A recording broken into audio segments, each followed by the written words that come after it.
നമുക്കൊരു നിമിഷം പ്രാർത്ഥിക്കാം. എല്ലാവരും കണ്ണുകളടയ്ക്കുക. കരുണാസമ്പന്നനായ ദൈവമേ, ഞങ്ങളുടെ വിശ്വാസം വർദ്ധിപ്പിക്കണമേ. ഞങ്ങളുടെ ജീവിതത്തിലെ നിരാശകളും ഞങ്ങളുടെ ജീവിതത്തിലെ ദുഃഖഭാരങ്ങളും കർത്താവെ അങ്ങയുടെ പക്കലേക്ക് സമർപ്പിക്കുകയാണ്. ഞങ്ങളുടെ ജീവിതങ്ങളെ ബലപ്പെടുത്തണമേ. വിശ്വാസമുള്ള ഒരു കുടുംബം, വിശ്വാസമുള്ള ഒരു ജീവിതം അവിടുന്ന് വാഗ്ദാനം ചെയ്യണമേ. എല്ലാ ബലഹീനതകളും എടുത്ത് മാറ്റണമേ. അവിടുന്ന് ഇപ്രകാരം പറഞ്ഞില്ലേ, അപ്പോസ്തലർ 16:31 പറഞ്ഞു, നീ കർത്താവായ യേശുവിൽ വിശ്വസിച്ചാൽ നീയും നിൻ്റെ കുടുംബം രക്ഷ പ്രാപിക്കുമെന്ന്. ഒരുപാട് കുടുംബങ്ങൾ തകർന്ന് വിശ്വാസരഹിതരായി ജീവിക്കുകയാണ്. ഒരുപാട് കുടുംബങ്ങൾ വിശ്വാസം നഷ്ടപ്പെട്ട് ജീവിക്കുന്ന കർത്താവെ, എല്ലാവരെയും മണിക്കൂർ ചേർത്ത് വെച്ച് ഞങ്ങൾ പ്രാർത്ഥിക്കുന്നു. ഇത് കേൾക്കുന്ന ഓരോ കുടുംബങ്ങളെയും വിശുദ്ധീകരിക്കണമേ. ഇത് കേൾക്കുന്ന ഓരോ കുടുംബത്തിലേക്ക് അങ്ങയുടെ കരം നീട്ടണമേ. അങ്ങയുടെ ആണിപ്പാടുള്ള കരം വീട്ടി ഈശോയെ ഞങ്ങൾ ഓരോരുത്തരെയും മോചിപ്പിക്കണമേ എന്ന് പ്രാർത്ഥിക്കുന്നു. യേശുവേ നന്ദി, യേശുവേ സ്തുതി, ആരാധന. ഹല്ലേലൂയ. യേശുവേ ആരാധന, ആരാധന, ആരാധന. പരിശുദ്ധ അമ്മേ, വിശ്വാസത്തിൻ്റെ ഉറവിടമായ പരിശുദ്ധ കന്യകാമറിയമേ, ഞങ്ങൾക്ക് വേണ്ടി പ്രാർത്ഥിക്കുക. ഞങ്ങളുടെ കുടുംബങ്ങൾക്ക് വേണ്ടി പ്രാർത്ഥിക്കണമേ. നന്മ നിറഞ്ഞ മറിയമേ സ്വസ്തി, കർത്താവ് അങ്ങയുടെ കൂടെ സ്ത്രീകളിൽ അങ്ങ് അനുഗ്രഹിക്കപ്പെട്ടവളാകുന്നു. അങ്ങയുടെ ഉദരത്തിൻ്റെ ഫലമായ ഈശോ അനുഗ്രഹിക്കപ്പെട്ടവനാകുന്നു. പരിശുദ്ധ മറിയമേ തമ്പുരാൻ്റെ അമ്മേ, പാപികളായ ഞങ്ങൾക്ക് വേണ്ടി എപ്പോഴും ഞങ്ങളുടെ മരണസമയത്തും തമ്പുരാനോട് അപേക്ഷിക്കണമേ. ആമേൻ. പിതാവിൻ്റെയും പുത്രൻ്റെയും പരിശുദ്ധാത്മാവിൻ്റെയും നാമത്തിൽ ആമേൻ. Praise the Lord. ഹല്ലേലൂയ. യേശുവിൽ ഏറ്റവും സ്നേഹമുള്ളവരെ, എല്ലാവർക്കും സന്തോഷമാണെന്ന് കരുതുകയാണ്. ഇന്ന് നമ്മൾ അല്പസമയം വിശ്വാസത്തെക്കുറിച്ച് ധ്യാനിക്കുക. ഒരുപാട് വചന ശുശ്രൂഷകൾ, ഒരുപാട് വിശ്വാസത്തെക്കുറിച്ച് നമ്മൾ വചനങ്ങൾ ഒക്കെ ശ്രവിച്ചും ഒരുപാട് ശുശ്രൂഷകളൊക്കെ നമ്മൾ സ്വീകരിച്ചവരാണ്. എങ്കിലും വിശ്വാസത്തിൻ്റെ ചില കാതലായ വശങ്ങൾ നമ്മൾ ഉൾക്കൊണ്ടുകൊണ്ട് അത് ധ്യാനിക്കാനും അത് ജീവിതത്തിൽ പ്രാബല്യപ്പെടുത്തുവാനും നമുക്ക് പരിശ്രമിക്കാം. അതിനായിട്ട് നമുക്ക് ഒരുങ്ങാം, വിശ്വാസത്തിൽ ആഴപ്പെട്ട് ജീവിക്കാനുള്ളത്. യഥാർത്ഥത്തിൽ ഞാൻ ചോദിക്കട്ടെ, എന്താണ് വിശ്വാസം? യഥാർത്ഥത്തിൽ എന്താണ് വിശ്വാസം? ഒരുപാട് വചനങ്ങൾ നമുക്കറിയാം. എങ്കിലും യഥാർത്ഥത്തിൽ വിശ്വാസം എന്ന് പറഞ്ഞാൽ അത് ദൈവത്തോടൊപ്പമുള്ള ഒരു വാസമാണ്. അത് ദൈവത്തോടൊപ്പമുള്ള ഒരു സഞ്ചാരമാണ്. വിശ്വാസം എന്ന് പറഞ്ഞ് 1000 പ്രാവശ്യം വിശ്വസിക്കുന്നു എന്ന് പറഞ്ഞാൽ പ്രിയപ്പെട്ടവരെ, അത് വിശ്വാസമാകില്ല. എന്നാൽ ദൈവത്തോടൊപ്പമുള്ള കുദാശപരമായിട്ടുള്ളൊരു ജീവിതം, വചനനിഷ്ഠിതമായിട്ടുള്ളൊരു ജീവിതമാണ് യഥാർത്ഥത്തിൽ വിശ്വാസം. ആ വിശ്വാസത്തിൽ ഞാനും നിങ്ങളും സഞ്ചരിക്കുമ്പോൾ ഒരുപാട് അനുഗ്രഹങ്ങൾ നമ്മുടെ ജീവിതത്തിലേക്ക് കടന്നു വരും. അതിന് കർത്താവ് തരുന്ന ഒരു വചനം എങ്ങനെയാണ്? വിശ്വാസത്തിൻ്റെ ആദ്യ പടിയാണ് ഞാൻ പറഞ്ഞു വെക്കുക. അവിടെ ഇങ്ങനെയാണ്, യെശയ്യാ 40:31. അതിങ്ങനെയാണ് പറഞ്ഞു വെക്കുന്നത്, യുവാക്കന്മാർ ശക്തിയേറ്റ് വീണേക്കാം. യുവാക്കന്മാർ ശ്രദ്ധിക്കണം കേട്ടോ. യുവാക്കന്മാർ, ചെറുപ്പക്കാർ ശക്തിയേറ്റ് വീണേക്കാം.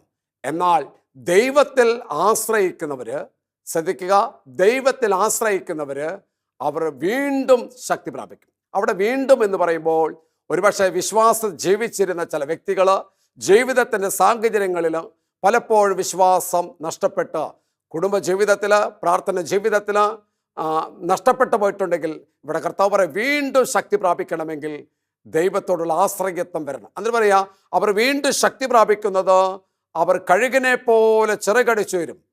അതിനുശേഷം പറഞ്ഞു വെക്കുന്നു, അവർ ഓടിയാൽ തളരില്ല, നടന്നാ ക്ഷീണിക്കില്ല.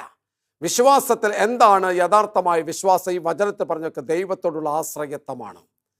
ദൈവത്തോട് ആരെല്ലാം ആശ്രയിക്കുന്ന ഒരു സാധാരണക്കാരൻ, ഒരുപക്ഷെ നല്ല വിദ്യാഭ്യാസമുള്ള ഒരു വ്യക്തി, ഒരുപക്ഷെ ഉന്നതമായ ശമ്പളം മേടിച്ച് കഴിയുന്ന ചില വ്യക്തി ജീവിതങ്ങൾ, വിശ്വാസത്തിൻ്റെ മണ്ഡലത്തിൽ പ്രിയപ്പെട്ടവരെ കർത്താവിന് മുമ്പിൽ എല്ലാവരും ഒന്ന് തന്നെയാണ്.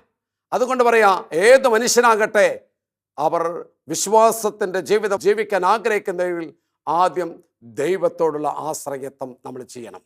വീണ്ടും എനിക്ക് വിശ്വാസത്തിൽ ഒരു മനുഷ്യനെ കുറിച്ച് വിശുദ്ധ ബൈബിളിൽ രേഖപ്പെടുത്തുകയാണ്. മർക്കോസിൻ്റെ സുവിശേഷം 5-ാം അധ്യായത്തിൽ നമുക്കൊക്കെ അറിയാം, ജൈറോസ് എന്ന പേരുള്ള ഒരു മനുഷ്യൻ. ആ മനുഷ്യനെ കുറിച്ച് പറഞ്ഞു വെക്കുന്ന ഇങ്ങനെ, അവൻ ഒരു സിനഗോ അധികാരിയാണ്. യഹൂദരുടെ നിയമങ്ങൾ പഠിച്ച് അവൻ ഉന്നതമായ സ്ഥാനം അലങ്കരിക്കുന്ന ഒരു വ്യക്തിയാണ്. ആ മനുഷ്യൻ, അവൻ ആ സ്ഥാനമാനങ്ങളൊക്കെ അവനറിയാം. ഒരുപക്ഷെ മറ്റൊരു വചനത്തെ ധ്യാനിക്കുമ്പോൾ യഹൂദരെ ആ വംശത്തിൽ യേശുവിനെ വധിക്കുവാനും യേശുവിനെ കുറ്റക്കാരനുമാക്കാനും ഒക്കെ പരിശ്രമിക്കുന്ന ഒരു ടീമിൽപ്പെട്ട ആളാണ് ഈ ജൈറോസ്. എന്നാൽ പ്രിയപ്പെട്ട സഹോദരങ്ങളെ, ഈ മനുഷ്യൻ യേശു അകലെ നിന്ന് വരുന്ന കണ്ടപ്പോൾ വചനം അറിയാം. മാർക്കോസ് 5, 21, 22, 23 വചനം ധ്യാനിക്കുമ്പോൾ അത് മനസ്സിലാക്കാൻ പറ്റും. അകലെ നിന്ന് വന്ന് അവൻ നേരെ നമ്മുടെ കർത്താവിൻ്റെ കാൽക്ക് വീണുത്രേ. എന്തിനാണ് അവൻ വീണത്? ബൈബിൾ എഴുതി വെച്ചിരിക്കുക ജൈറോസ് കർത്താവിൻ്റെ കാൽക്ക് വീണുത്രേ. ഈ നന്നായി വിദ്യാഭ്യാസമുള്ള ഒരു എന്താ പറയുക, അവൻ സിനഗോഗിൻ്റെ അധികാരിയാണ്. അവന് ഒരു കൈയൊന്ന് നൊടിച്ചു കഴിഞ്ഞാൽ ആ പ്രദേശത്തെ സകല ആളുകളും അവനെ മാനിക്കും. പ്രിയപ്പെട്ടവരെ, അത്ര ബഹുമതിയിൽ ജീവിക്കുന്ന ഒരു മനുഷ്യനാണ്. പക്ഷേ വിശ്വാസത്തിൻ്റെ മേഖലകൾ ധ്യാനിക്കുമ്പോൾ ആ മനുഷ്യനെ കുറിച്ചൊന്ന് ധ്യാനിച്ചാൽ അവൻ കർത്താവിൻ്റെ കാൽക്ക് വീഴുകയാണ്. കർത്താവിൻ്റെ കാൽക്ക് വീണ് പറഞ്ഞു, കർത്താവേ, എൻ്റെ മകൾ മരിച്ചിരിക്കുന്നു, എൻ്റെ മകൾ മരിച്ചിരിക്കുന്നു. ഞാൻ വീണ്ടും ഓർമ്മപ്പെടുത്തട്ടെ, അവൻ്റെ അധികാരത്തിന് നമ്മൾ ധ്യാനിക്കുകയാണെങ്കിൽ ആ നാട്ടിലെ സൂപ്പർ ഹോസ്പിറ്റലിലെ എല്ലാ ഡോക്ടർമാരും ഈ സിനഗോഗിലേക്ക് വരും. അവന്ന് വിളിച്ചാൽ അത്രയും അവന് അധികാരവും അത്രയുമാത്രം പ്രസക്തിയുള്ള ഒരു മനുഷ്യനാണ്. അവൻ അവരുടെ ലീഡറാണ്. വലിയൊരു എന്താ പറയുക സ്ഥാനത്ത് നിൽക്കുന്ന ഒരു മനുഷ്യനാണ്. പ്രിയ സഹോദരങ്ങളെ, എന്നാൽ അവൻ്റെ കുഞ്ഞുമകൾ മരിച്ചു. എന്നാൽ അത് യേശുവിന് ജീവൻ്റെ ഉറവയും ജീവനും നൽകാൻ കഴിവുള്ളവനാണെന്ന് ഈ ജൈറോസ് മനസ്സിലാക്കി. എന്നാൽ അവന് യേശുവിലേക്ക് അടുക്കാനുള്ള ദൂരം അവന് വിശ്വാസരഹിത്യമായിരുന്നു. അവന് ദൈവത്തിലേക്ക് അടുക്കാനുള്ള ദൂരം അവന് വിശ്വാസരാഹിത്യം അഥവാ വിശ്വാസമില്ലായ്മയാണ്. അതിനാൽ പ്രിയപ്പെട്ടവരെ, യേശുവിൻ്റെ കാൽക്ക് വീണു. എന്താണ് യേശുവിൻ്റെ കാൽക്ക് വീഴ? നമുക്കൊക്കെ ആദ്യകാലങ്ങളിൽ ഇന്നുമുണ്ട്. നമുക്കറിയാം, ലോകത്തിലെ ഏറ്റവും വലിയ ധ്യാനകേന്ദ്രമാണ് ഡിവൈൻ ധ്യാനകേന്ദ്രം. നമുക്കറിയാം ആദ്യകാല ശുശ്രൂഷകൾ. ഇന്ന് ഒരുപാട് ധ്യാനമന്ത്രികൾ കേരളത്തിലുണ്ട്. ഇന്ന് ആന്തരികമായി സൗഖ്യങ്ങൾ പല രീതികളിൽ നടക്കുന്നുണ്ട്, ആരാധനകൾ. എന്നാൽ പ്രിയ സഹോദരങ്ങളെ, ഒരുപാട് ആത്മീയമായി നിറവ് നിൽക്കുന്ന ശുശ്രൂഷകൾ എൻ്റെ ജീവിതത്തിലൊക്കെ അനുഭവങ്ങൾ ധാരാളം ഉണ്ട്. അവിടെ നമുക്കറിയാം, ആ അവസാന നിമിഷങ്ങളിൽ ആന്തരിക സൗഖ്യ ആരാധന നടത്തുമ്പോൾ ഒരു മനുഷ്യൻ, രണ്ട് മനുഷ്യന്മാർ തമ്മിൽ മുഖത്തോട് മുഖം നോക്കി അവിടെ പറയും, ഒരു മനുഷ്യൻ്റെ ആ മുമ്പിൽ നിൽക്കുന്ന വ്യക്തിയുടെ കാൽക്ക് വീണ് കിടക്കാൻ. പ്രിയമുള്ളവരെ, അത് മുൻപിൽ നിൽക്കുന്ന യേശുവാണ്. നിൽക്കുന്ന മനുഷ്യൻ, വീണ് കിടക്കുന്ന മനുഷ്യൻ ഞാൻ നിങ്ങളാ. എന്താ അതിൻ്റെ അർത്ഥമാക്കുന്നത്? പ്രിയപ്പെട്ടവരെ, അവൻ്റെ പാപക്കരകൾ, അവൻ്റെ ജീവിതത്തെ, അവന് ചെന്ന ഭാവത്തെ എല്ലാം അവിടെ അടിയറ വയ്ക്കുന്നു. യേശുവിൻ്റെ കാൽക്ക് വീണു എന്ന് പറഞ്ഞാൽ വിശ്വാസത്തിൻ്റെ ഉറവ തുറക്കുകയാണ്. അവൻ്റെ പേരും പ്രസക്തിക്കൽ അപ്പുറമാണ്. അവൻ്റെ ബാലികയായ അവളെ കുഞ്ഞുമകൾ മരണപ്പെട്ടു വരിക. എൻ്റെ കർത്താവിന് ഉയർത്താൻ കഴിയുമെന്ന് അവൻ്റെ വിശ്വാസമാണ്.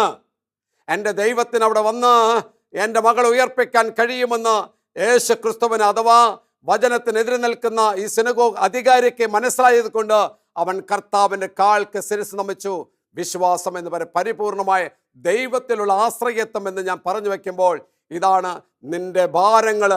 എന്തെല്ലാം നീ ചുമന്ന് നടക്കുന്നുവോ, എന്തെല്ലാം നിന്റെ വിദ്യാഭ്യാസമോ, നിന്റെ തറവാടോ, നിന്റെ പണത്തിൻ്റെ മേഖലയോ എന്താകട്ടെ, വിശ്വാസമായിട്ട് അളക്കരുത്.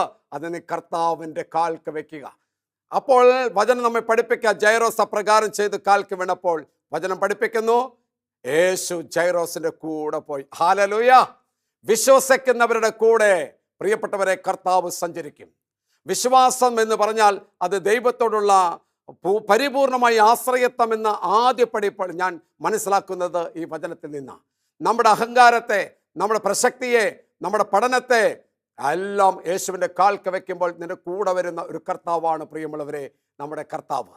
നീ എന്തെന്ന് നോക്കിയിട്ടല്ല, നീ പരിപൂർണമായി ദൈവത്തിൽ ആശ്രയിച്ചു എന്ന്. തുടർന്ന് നമുക്ക് വീണ്ടും ബൈബിളിൽ ആ വചനത്തെ സ്ഥിരീകരിക്കുമ്പോൾ നമുക്കറിയാം, 12 വർഷക്കാലമായിട്ട് രക്തസ്രാവം പിടിക്കപ്പെട്ട ഒരു സ്ത്രീയെക്കുറിച്ച്. അവള് മാരകമായ രോഗത്തിനടിമയാണ്. അതിന് ബൈബിൾ പാണ്ഡിത്യമുള്ളൊരു പല വ്യാഖ്യാനങ്ങൾ പറഞ്ഞു വെക്കുന്നുണ്ട്. പ്രിയമുള്ളവരെ, ആ യഹൂദ വംശത്തിൽ ഇപ്രകാരം മാരകമായ രോഗപീഠകളും മറ്റുള്ളവർക്ക് ശപിക്കപ്പെട്ടവരൊക്കെ അന്ന് അങ്ങനെയൊക്കെ ചിന്തിച്ചിരുന്നൊരു കാലഘട്ടമായിരുന്നു പ്രിയമുള്ളവരെ. എന്നാൽ പ്രിയപ്പെട്ടവരെ, ഈ സ്ത്രീയെക്കുറിച്ച് പങ്കുവെക്കുന്നത് ആ ബൈബിൾ ധ്യാനിക്കുമ്പോൾ പ്രിയപ്പെട്ടവരെ, വിശ്വാസം മൂലം നിന്റെ രോഗത്തെ സൗഖ്യപ്പെടുത്താൻ കർത്താവിന് കഴിയട്ടോ. വിശ്വാസം മൂലം നീ അനുഭവിക്കുന്ന മാരകമായ രോഗം ദൈവത്തിന് സുഖപ്പെടുത്താൻ കഴിയും പ്രിയമുള്ളവരെ. അതുകൊണ്ട് ഈ സ്ത്രീ അവളെക്കുറിച്ച് പറയാം, അവളെ സമ്പത്ത് മുഴുക്കനും വൈദ്യന്മാർക്ക് കൊടുത്തു. സമ്പത്ത് മുഴുക്കനും വൈദ്യന്മാർക്ക് കൊടുത്തിട്ട് ആർക്കും അവളെ സൗഖ്യപ്പെടുത്താൻ കഴിഞ്ഞില്ല. എത്രേ ആർക്ക് സൗഖ്യപ്പെടുത്താൻ കഴിഞ്ഞില്ല. അപ്പോഴാണ് അവൾ യേശുവിനെ കുറിച്ച് കേൾക്കുന്നത്. റോമ 10:17 ആകയാൽ വിശ്വാസത്തിന്റെ മറ്റൊരു തലം ആകയാൽ വിശ്വാസം കേൾവിയിൽ നിന്ന്, അത് ക്രിസ്തുവിനെ പറ്റിയുള്ള പ്രസംഗത്തിൽ നിന്ന്. പ്രിയമുള്ളവരെ, യേശു ക്രിസ്തുവിന്റെ വചനം കേൾക്കുമ്പോൾ വിശ്വാസം നമ്മുടെ ഹൃദയത്തിൽ ഉടലെടുക്കും. അതാണ് പറഞ്ഞ ആകയാൽ വിശ്വാസം കേൾവിയിൽ നിന്ന്. ഈ സ്ത്രീ യേശുവിനെ കുറിച്ച് കേട്ടുവത്രേ. അപ്പോൾ അവിടെ ഉള്ളിൽ വിശ്വാസം. കാരണം ഇതാണ് വഴിമുട്ടി നിൽക്കുന്ന ജീവിതം. സമ്പത്ത് മുഴുക്കുന്ന ഡോക്ടർമാർക്ക് കൊടുത്തിട്ട് ആർക്കും അവളെ രോഗത്തെ സൗഖ്യപ്പെടുത്താൻ പറ്റിയില്ല. അവള് വർഷങ്ങളായി ഈ രോഗം പേര് നടക്കുക. പ്രിയമുള്ളവരെ, അവൾ വർഷങ്ങളായി രോഗം പേര് നടക്കുക. അവൾ കർത്താവിൻ്റെ അടുത്ത് ജനമധ്യത്തിലേക്ക് തിക്കി തുളച്ച് കയറി ചെന്ന് യേശുവിൻ്റെ വസ്ത്രത്തിൻ്റെ വിളിമ്പിൽ സ്പർശിച്ചു അത്രേ. ഇത് പറയുമ്പോൾ പ്രിയമുള്ളവരെ, ആത്മാവ് ഒരുപാട് ശക്തി തരുകയാണ്. കാരണം ഒരു 4 വർഷം മുൻപ് എൻ്റെ ജീവിതത്തിൽ ഞാൻ പ്രസംഗത്തിൽ, അതുപോലെ വചന ശുശ്രൂഷകളിൽ ഇങ്ങനെയൊക്കെ ആളുകളെ കൂട്ടിക്കൊണ്ട് ധ്യാന കേന്ദ്രത്തിലേക്ക് കൊണ്ടുപോകുന്ന ഒരു വ്യക്തിയാണ്. പ്രിയപ്പെട്ടവരെ, ആ പോകുന്ന വഴികളിൽ ഒരു ദിവസം എനിക്ക് പെട്ടെന്ന് ഒരു വയറുവേദന അനുഭവപ്പെടുകയാണ്. പെട്ടെന്നൊരു വയറുവേദന. ആ വയറുവേദന അനുഭവപ്പെട്ടപ്പോൾ ഞാൻ എൻ്റെ ഭാര്യയോടും മക്കളോടും പറഞ്ഞു, നമുക്ക് ഡോക്ടറെ കാണാമെന്ന്. അവർ പറഞ്ഞു, വിശ്രമമില്ലാതെ രാവും പകലുമില്ലാതൊക്കെ ഇതിന് നടന്നിട്ടാണ് അവരുടെ വിശ്വാസം അത്തരത്തിലാണ്. ഞാൻ എൻ്റെ വിശ്വാസത്തിൻ്റെ മേഖല എന്ന് പറഞ്ഞാൽ എനിക്ക് സമയമില്ല. എപ്പോഴൊക്കെ ആളുകൾ ഒരു ധ്യാന സെൻറ്ററിലേക്ക് പോകണമെന്ന് പറഞ്ഞാൽ അപ്പോൾ അവരെ കൂടെ ഓട്ടോറിക്ഷ വിളിച്ച് അല്ലെങ്കിൽ കാർ വിളിച്ച് മദ്യപാനികളെ ഒരുപക്ഷെ കൈയും കാലൊക്കെ കൂട്ടിക്കെട്ടി കൊണ്ടുപോകുക ഒരു ടീമിനെ തന്നെ നമ്മൾ വാർത്തെടുത്തിട്ടുണ്ട്. അതിന് ഓരോ മേഖലയ്ക്ക് ഓരോ ആളുകളെ നമ്മൾ നിശ്ചയിച്ചിട്ട് ഞങ്ങളുടെ കൂടെ 17 പേരുണ്ട്. പ്രിയപ്പെട്ടവരെ, മദ്യപാനികൾ കൊണ്ടുപോകാനുള്ള ചില ആളുകൾ, കുടുംബം തകർന്നവരെ മനസ്സിലാക്കി കൊണ്ടുപോകാനുള്ള ചില ആളുകൾ, ധ്യാന കേന്ദ്രങ്ങളിലേക്ക്.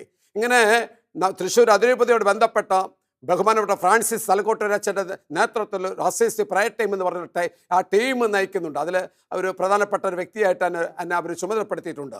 ഞാനിത് പറഞ്ഞു വരുന്നത്, പെട്ടെന്ന് എനിക്കൊരു വയറുവേദന അനുഭവപ്പെട്ടു. ഈ വയറുവേദനപ്പെട്ട ഭാര്യ മക്കളും പറഞ്ഞ് ഇങ്ങനെ വിശ്രമമില്ലാണ്ട് ഓടി നടന്നിട്ടാണ്. പക്ഷെ എന്നാൽ പ്രിയപ്പെട്ടവരെ, തൃശ്ശൂർ ദയ ഹോസ്പിറ്റലിൽ അഡ്മിറ്റായി.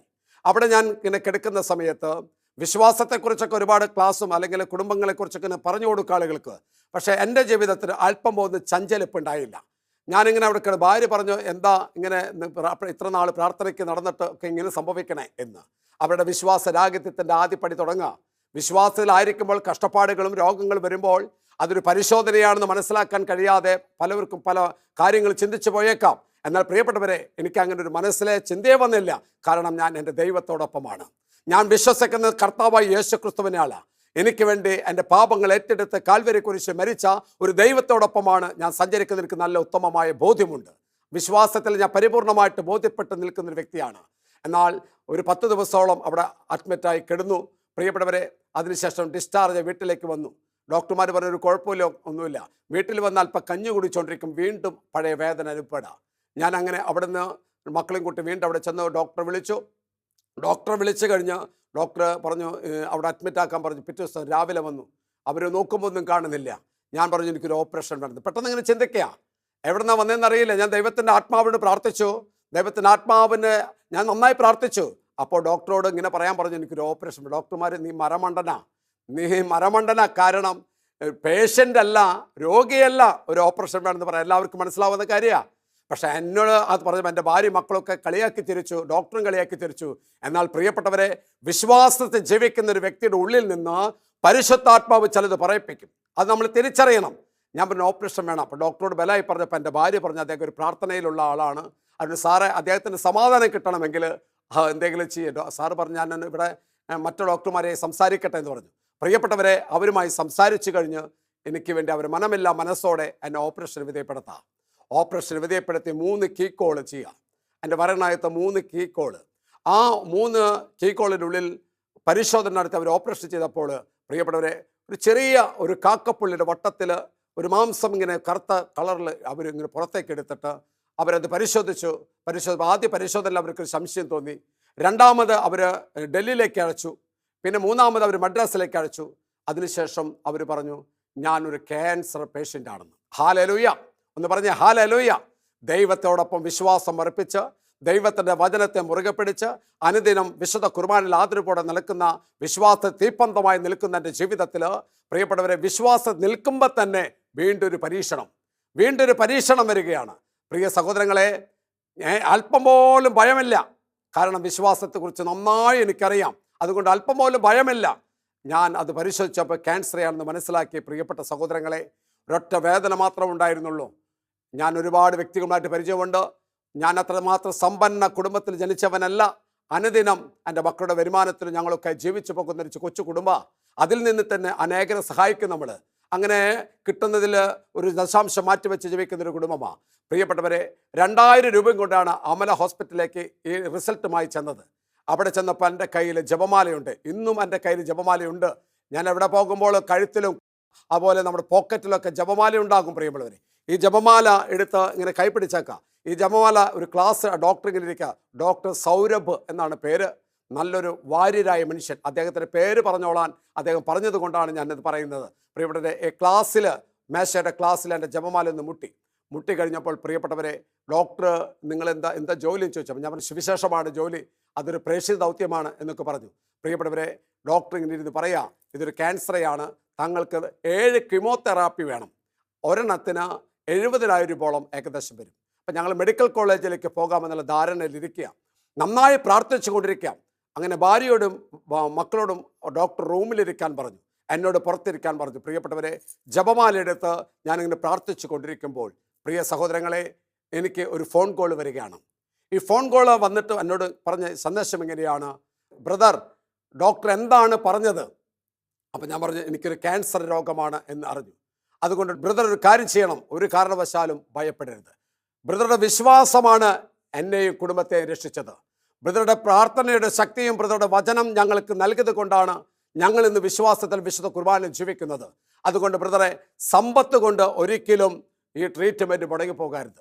സമ്പത്തില്ലാത്തത് കൊണ്ട് ഒരിക്കലും ഈ ട്രീറ്റ്മെൻറ്റ് മുടങ്ങിപ്പോകരുത്. പ്രിയപ്പെട്ടവരെ, എനിക്ക് ആവശ്യമുള്ള സകല സമ്പത്തും ആ ഫോണിൽ കൂടി സംസാരിച്ച ആ വ്യക്തി അന്ന് സഹായിച്ചു. ഹല്ലേലൂയ എന്ന് പറഞ്ഞ ഹല്ലേലൂയ. പുറപ്പാട് 15:26 ഞാൻ നിന്നെ സുഖപ്പെടുത്തുന്ന കർത്താവാണ്. പ്രിയമുള്ളവരെ, തൻ്റെ ജീവിതത്തിൽ വിശ്വാസമുള്ള ഒരു കുടുംബത്തിൽ, വിശ്വാസമുള്ള ഒരു വ്യക്തിയിൽ അവൻ്റെ രോഗപ്പിഴകളാകട്ടെ, അവൻ്റെ ഞെരുക്കങ്ങൾ എന്താവട്ടെ, അവൻ്റെ തകർച്ചകളിൽ പ്രിയമുള്ളവരെ, വിശ്വാസമൂലം ജീവിതത്തിൽ ദൈവം ഇടപെടും. ഞാൻ ബെല്ലടിച്ച് ഡോക്ടർ വാതിൽ തുറന്ന് മക്കളും ഭാര്യയും കരഞ്ഞുകൊണ്ടിരിക്കുക. എൻ്റെ രോഗം എന്ന് പറഞ്ഞാൽ മാക്സിമം 2-3 വർഷം മാത്രം ജീവിക്കാൻ സാധ്യതയുള്ളൂ എന്നാണ് പറഞ്ഞു വെച്ചത്. പ്രിയപ്പെട്ടവരെ, ഞാൻ സാറിനോട് ചോദിച്ചു, സാറേ കീമോതെറാപ്പിക്ക് എത്ര രൂപയാണെന്ന് സാറ് പറഞ്ഞ 70,000 രൂപയാണ്, നാളെ തൊട്ട് ചെയ്യാം. ഭാര്യ മക്കൾ ഒരൊറ്റ നോട്ടം തന്നെ, ഡോക്ടർ റൂമിൽ വെച്ചൊരൊറ്റ നോട്ടം. ഡോക്ടർ ചോദിച്ചു, തനിക്ക് എന്താ പെട്ടെന്ന് ഇങ്ങനെ പറയാൻ കാരണം ചോദിച്ചു. ഞാൻ പറഞ്ഞു, ഞാൻ വചന ശുശ്രൂഷകനാണ്, പ്രാർത്ഥനാക്കാരനാണ്. എന്നെ സഹായിക്കാൻ ഒരാളോട് കൈനീട്ടിട്ടില്ല, ഒരാൾക്ക് പറയില്ല. ആരോ അറിഞ്ഞു എനിക്ക് ക്യാൻസർ രോഗമാണെന്ന് അറിഞ്ഞിട്ട് പുറത്തുള്ള ഒരു കുടുംബത്തെ വിളിച്ചു പറഞ്ഞ് അവരാണ് സഹായിക്കാമെന്ന് പറഞ്ഞത്. പ്രിയപ്പെട്ടവരെ, ഞാൻ സാറിനോട് പറഞ്ഞപ്പോൾ സാറ് പറഞ്ഞു, മുൻപിലിരിക്കുന്ന ഡോക്ടറോട് പറഞ്ഞു, എന്തോ ചോദിച്ചപ്പോൾ ആ ഡോക്ടർ മറുപടി പറഞ്ഞു, എൻ്റെ ഭാര്യ മക്കളും കരയുന്നു, എൻ്റെ കരങ്ങളിൽ ജപമാല മാത്രമേ ഉള്ളൂ. ഞാൻ കസാലിരിക്കുമ്പോൾ ആ ഡോക്ടർ പറഞ്ഞു 1+1 എന്ന് പറഞ്ഞാൽ 1 ഇടവിട്ട് കീമോതെറാപ്പി ഞാൻ നിങ്ങൾക്ക് സൗജന്യമാക്കി തരാമെന്ന്. ഡോക്ടർമാർ കാരുണ്യ പ്രവർത്തനം ചെയ്യുന്നു. പ്രിയമുള്ളവരെ, ഡോക്ടർ സൗരഭ് ഒരു വാര്യരാണ്. അതുപോലെ എറണാകുളത്തുള്ള അവരുടെ ഡോക്ടർമാരുടെ സംഘടനയായിട്ടുള്ള അവർ കാരുണ്യ പ്രവർത്തനം ചെയ്യുന്ന എനിക്കറിയില്ല. പ്രിയപ്പെട്ടവരെ, 1+1 എന്ന് പറഞ്ഞാൽ 1 ഇടവിട്ടിട്ടുള്ള 7 കീമോതെറാപ്പിയിൽ 3 എന്ന് പറയുമ്പോൾ 70,000 വെച്ചെന്ന് പറയുമ്പോൾ പ്രിയപ്പെട്ടവരെ, 2,20,000 രൂപയോളം, പ്രിയപ്പെട്ടവർ 40,000 രൂപയോളം പ്രിയപ്പെട്ടവരെ എനിക്ക് ഫ്രീ ആയിട്ട് അവർ തരാമെന്ന്, അതിന് മരുന്ന് തരാമെന്ന്. ദൈവത്തിന് മഹത്വമുണ്ടാകട്ടെ. ഹല്ലേലൂയ. പ്രിയമുള്ളവർ, വിശ്വാസമാണ് ഇതിൻ്റെ അടിസ്ഥാന ഘടകം. ഞാൻ ട്രീറ്റ്മെൻറ്റ് വിധേയപ്പെട്ടു. ഞാൻ 1 വർഷത്തോളം വീട്ടിലിരുന്ന് പ്രാർത്ഥിക്കുകയാണെങ്കിൽ പ്രിയപ്പെട്ടവരെ, പിന്നീടുള്ള എല്ലാ ടെസ്റ്റുകളിലും എൻ്റെ ശരീരത്തിൽ ക്യാൻസറുടെ ഒരു അണുപോലുമില്ല. ഒന്ന് ഹല്ലേലൂയ പറഞ്ഞേൻ. ഹല്ലേലൂയ. ഉറക്കെ പറ ഹല്ലേലൂയ. പ്രിയപ്പെട്ടവരെ, മർക്കോസിന്റെ സുവിശേഷത്തിൽ 9:23 വിശ്വസിക്കുന്നവർക്ക് എല്ലാ കാര്യങ്ങളും നടത്തി തരും കർത്താവ്. വിശ്വസിക്കുന്നവർക്ക് എല്ലാ കാര്യങ്ങളും നടത്തി തരും. വീണ്ടും അപ്പോസ്തല പ്രവർത്തനത്തിൽ റോമ 10:11 വിശ്വസിക്കുന്ന ഒരുവന് ലജ്ജിക്കേണ്ട വരികില്ല, വിശ്വസിക്കുന്ന ഒരുവന് ലജ്ജിക്കേണ്ട വരില്ല കർത്താവ് പറയാ. അതുകൊണ്ട് പ്രിയപ്പെട്ടവരെ, വിശ്വാസത്തിന് വലിയ കാതലായ വശമുണ്ട്. അതുകൊണ്ട് നമ്മുടെ ജീവിതം വിശ്വാസത്തോടെ ഇരട്ടിപ്പിക്കണം. നമുക്കറിയാം, വിശുദ്ധ ബൈബിളിൽ നമുക്ക് മാർക്കോസ് സുവിശേഷം 2-ാമത്തെ അധ്യായത്തിൽ പറഞ്ഞു വെക്കുന്നുണ്ട്, 4 പേർ കൂടി, അതാണ് ഞാൻ ചെയ്തുകൊണ്ടിരിക്കുന്ന ശുശ്രൂഷ, 4 പേരെ കൂടി ഒരു തളർവാദ രോഗിയെ കൊണ്ട് യേശു ആ ഭവനത്തിൽ ഉണ്ട് എന്നറിഞ്ഞ് ആ വീടിൻ്റെ മോൾപ്പുര പൊളിച്ച് താഴേക്ക് കട്ടിലോടെ കയറിൽ ഇറക്കുന്നൊരു ഭാഗമുണ്ട്. പ്രിയമുള്ളവരെ, ഇത് മറ്റുള്ളവരെ ദൈവത്തിലേക്ക് അടുപ്പിക്കുക, മറ്റുള്ളവരെ വിശ്വാസത്തിലേക്ക് അടുപ്പിക്കുന്ന ഒരു ശുശ്രൂഷയാണത്. യേശു അവിടെ നോക്കി, ജനങ്ങൾ തിങ്ങി നിറഞ്ഞിരിക്കുക, ബൈബിൾ അങ്ങനെ എഴുതി വെച്ചിരിക്കണേ. പ്രിയപ്പെട്ടവരെ, അവർ മുകളിലേക്ക് നോക്കി അവൻ പറഞ്ഞു, അവരുടെ വിശ്വാസം കണ്ടുകൊണ്ട് ഈശോ പറഞ്ഞു, നിന്റെ പാപങ്ങൾ ക്ഷമിക്കപ്പെട്ടിരിക്കുന്നു. ഹല്ലേലൂയ എന്ന് പറഞ്ഞ് ഈ കയറിൽ ഇറക്കുന്ന 4 പേരുടെ വിശ്വാസം കണ്ടുകൊണ്ട് ഈശോ പറയാണ്, ഈ കൊണ്ടുവന്നിരിക്കുന്ന പേഷ്യൻറ്റിൻ്റെ വിശ്വാസമല്ല പ്രിയപ്പെട്ടവരെ, മറ്റുള്ളവരുടെ വിശ്വാസം കണ്ടുകൊണ്ട് പറ, നിന്റെ പാപങ്ങൾ ക്ഷമിക്കപ്പെട്ടിരിക്കുന്നു. വിശ്വാസം മൂലം പാപങ്ങൾ ക്ഷമിക്കപ്പെടും. ഹല്ലേലൂയ, യേശുവേ നന്ദി. ഈ രക്തസ്രാവക്കാരി എങ്ങനെ ഉണ്ടായത്? അവളുടെ ഉടുപ്പിൻ്റെ വിളമ്പിൽ, യേശുവിൻ്റെ ഉടുപ്പിൻ്റെ വിളമ്പിൽ സ്പർശിച്ചപ്പോൾ തലക്ഷണമാണ് അവളുടെ ശരീരത്തിൽ രോഗവിമുക്തയായത്. അപ്പോൾ തന്നെ സൗഖ്യം കിട്ടി. പിന്നെ അവൾ പരിശോധനയ്ക്ക് പോയില്ല, അവൾ സ്കാനിങ് എടുത്ത് നോക്കിയില്ല. എൻ്റെ കർത്താവിനോട് വിശ്വാസത്തോടെ ആരെല്ലാം സ്പർശിക്കുന്നുവോ, എൻ്റെ കർത്താവിന് വിശ്വാസത്തോടെ ആരൊക്കെ ചേർത്ത് വെക്കുന്നുവോ, അവർക്ക് രോഗം സൗഖ്യം മാത്രമല്ല, തകർച്ചകളിൽ നിന്നും സൗഖ്യപ്പെടുത്താൻ കർത്താവ് കരുണയുള്ളവനാണ്. ഹല്ലേലൂയ, ഒന്ന് പറഞ്ഞ ഹല്ലേലൂയ. പ്രിയമുള്ളവരെ, പിന്നീട് രക്തസ്രാവക്കാരിയെ കുറിച്ച് വീണ്ടും പറയുന്നുണ്ട്. അവൻ ഇരിക്കുമ്പോൾ അവൻ്റെ കാൽക്ക് അവൾ വീണു. അവൻ ഇരിക്കുമ്പോൾ അവൻ്റെ കാൽക്ക് വീണു എന്ന ബൈബിൾ നമ്മളെ പഠിപ്പിക്കുന്നത്. വീണ്ടും കർത്താവിനുള്ള ആശ്രയത്വമാണ് വിശ്വാസത്തിൻ്റെ തലങ്ങൾ. ദൈവത്തിൽ ആശ്രയിക്കുക, ദൈവത്തോടൊപ്പമുള്ള വാസം ഉറപ്പിക്കുമ്പോൾ വിശ്വാസത്തിൻ്റെ തലങ്ങൾ കർത്താവ് നമ്മളെ വർദ്ധിപ്പിച്ചു കൊണ്ടിരിക്കും. ഹല്ലേലൂയ, യേശുവേ നന്ദി. പ്രിയമുള്ളവരെ, നമ്മുടെ മക്കൾക്ക് തൊഴിലില്ലാത്തവർ, മക്കൾക്ക് ദുശീലങ്ങൾ ജീവിക്കുന്നവർ, ആര് വേണമെങ്കിലും ഉണ്ടായിരിക്കൊള്ളട്ടെ, നീ മണിക്കൂറുകൾ ദിവസങ്ങളോളം വിശ്വാസത്തിൽ ജീവിക്കാൻ തുടങ്ങിയാൽ, നീ പ്രാർത്ഥിക്കാൻ തുടങ്ങിയാൽ, ആ പരിശുദ്ധാത്മാവ് നിന്റെ ഭവനത്തിലേക്ക് കടന്നു വരും. ആ പരിശുദ്ധാത്മാവ് നിന്റെ ഭവനത്തിൽ വന്ന് നീ ആർക്ക് വേണ്ടി പ്രാർത്ഥിക്കുന്നുവോ ആ പ്രാർത്ഥിക്കുന്ന തലങ്ങളിൽ ദൈവത്തിൻ്റെ കൃപാവരം ചൊരിയും. Hallelujah, hallelujah. പ്രിയപ്പെട്ടവരെ, എനിക്ക് ഏറ്റവും വിശുദ്ധ ബൈബിളിൽ നമുക്കറിയാം മഗ്ദലേയിലെ മറിയം, പാപിനികളിൽ ഏറ്റവും പ്രിയപ്പെട്ടവള്, വ്യഭിചാര കുറ്റത്തിലൊക്കെ പിടിക്കപ്പെട്ടവള് നമുക്കറിയാം. പ്രിയപ്പെട്ടവരെ, അവിടെ യോഹന്നാൻ സുവിശേഷം 21:11 ധ്യാനിക്കുമ്പോൾ അവിടെ യേശു പറയുന്നത് വിശ്വാസത്തിൻ്റെ തലങ്ങളാണ്.